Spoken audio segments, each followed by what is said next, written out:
Yo, What's going on, man? you're back with another video. Yes, sir. Yes, sir. Back at it with another video. You guys already know if you see us together, we're about to just break down some gems. But I got a question to kick off this video. I'm not going to waste any time. Nick, can you please explain to our audience why people hate you when you finally succeed? When you finally succeed, why people hate you? Yep. I think just because people are envious and people want what you have, and deep down, a lot of people, they realize they missed out on the potential that they have within themselves, watching you live the life that they actually want. And then obviously when they go out in person and talk to people, like, not a lot of people like blatantly hate, but you will hear like a lot of backhanded compliments. And then let's just keep it real. Like, if you want to make a long story short, like, the world thrives on negativity. Like, most people don't want to see you win.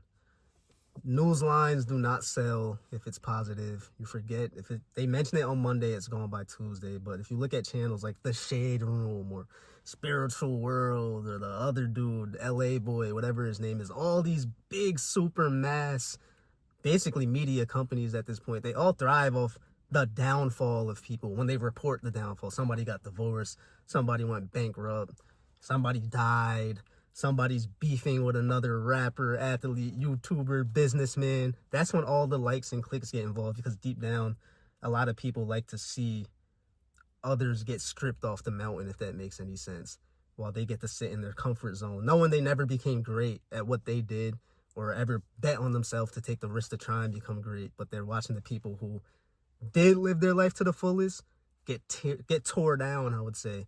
And most people won't clap about it like they're happy, but deep down, you know, people do feel like, yes, like, in a way, like, it makes them happy. Misery loves company. And of course there's plenty of other answers that I could throw in there, but what you got? I mean, you went through many different paths with that one. I agree wholeheartedly. Like, people want what you have. People miss out on what they could have done. They waste their time. We always talk about choosing the right path, choosing the right game to play. But when you finally do something that they didn't do, once again, it just shines how they failed. Like, I'll give a perfect example. Like, let's say me and you grew up in the same neighborhood, which we did, right? One person went to school, one person built the connections, one person, I don't know, scaled up a successful business, while the other guy partied, did drugs, drank alcohol, wasted their time, and now that person's homeless. Now I'm looking at you living the life that I could have had.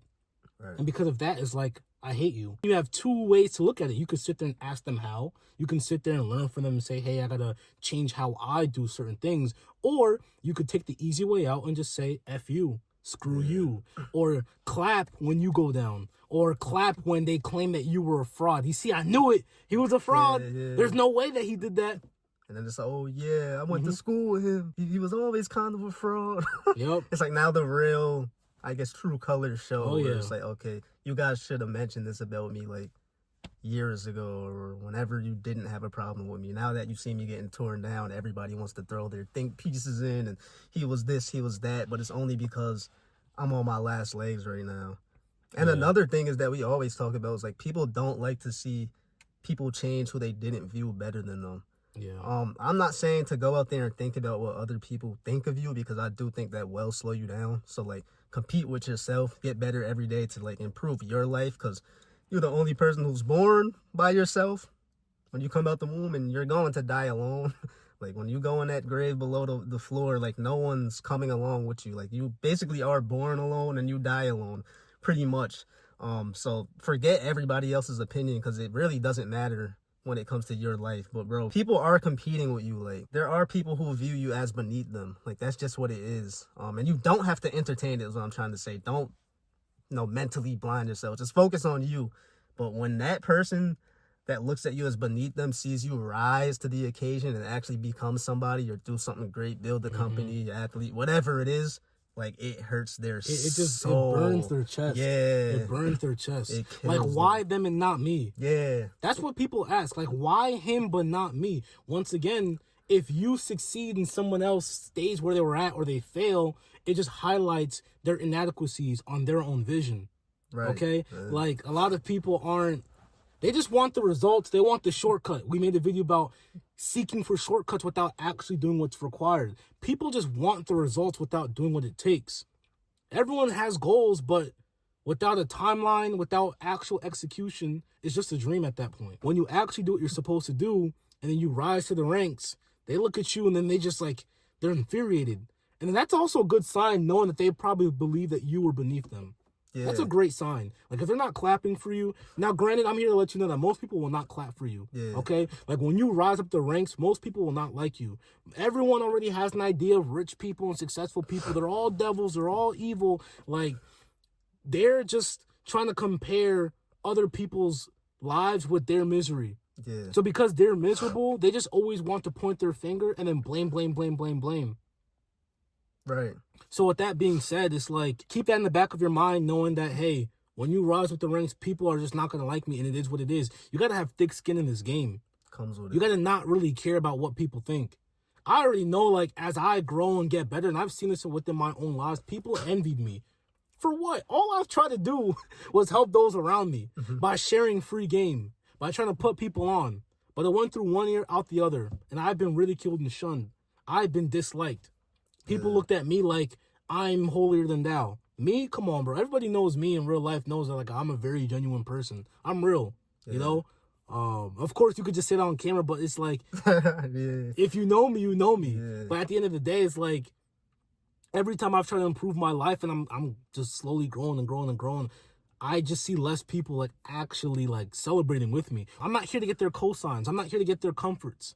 I'm not here seeking for their claps. Right. So I'm here to let you know that don't seek for the claps, man.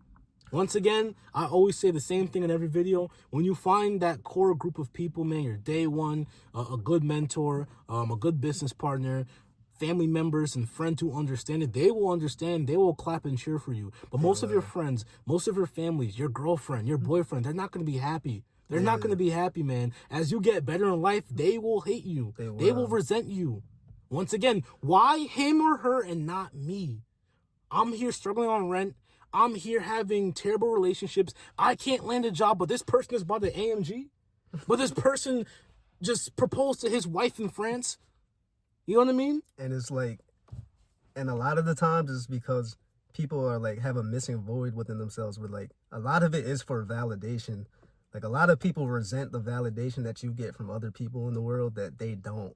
Like, when they see the likes and the comments and the hard eyes and the repost and the shares, it's like you're loved by the world in a way when you're on top of the world. A lot of the time it is people from, like, where you came from, your hometown, people that personally know you, and people on the internet. But there is a flip side that people on the internet who never met you before will support you more than the people from your hometown and actually, like, give you love who don't know you in person. People are missing that validation that they feel like you're getting.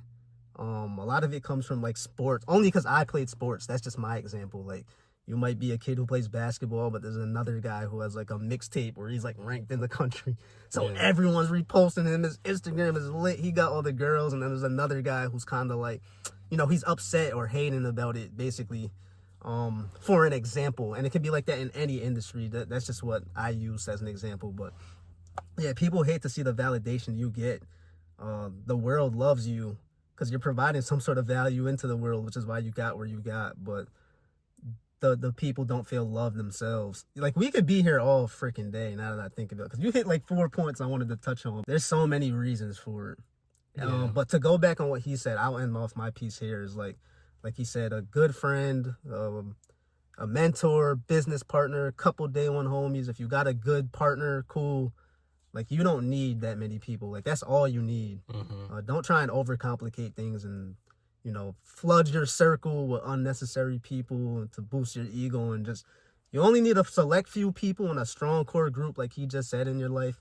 And just leave it at that, bro. It'll be so peaceful and it'll help you focus and just block out all the rest of the noise about who likes you and who doesn't. All right, y'all. We'll see you guys in the next one. Hit the like button if you like the video. Share with a friend or somebody you know if you think they'd be interested in the content. Appreciate you guys. Leave a comment in the comment box if you have anything to say. I'll scroll through and chop it up with you guys if you have something. Other than that, see y'all in the next video. It's your boy Nick. It's your boy Ucha. We out of here.